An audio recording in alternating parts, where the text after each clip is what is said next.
You know, you just don't hear much about Dick Cheney lately. Could it be his popularity rating is just a little too low?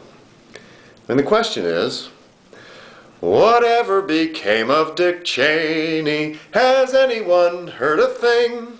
Once he lied to us all, now he wanders the mall and waits for a call to ring.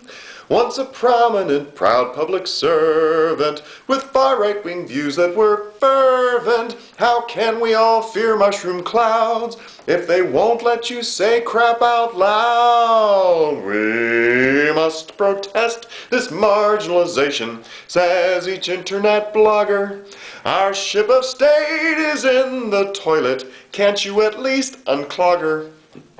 Sorry about that. Whatever became of Dick Cheney? We miss you so, tell us when. Did they turn out the light at your undisclosed site and send home your right-wing friends?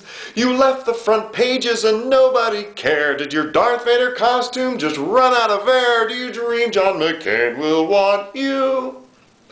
Cheney, what happened to you?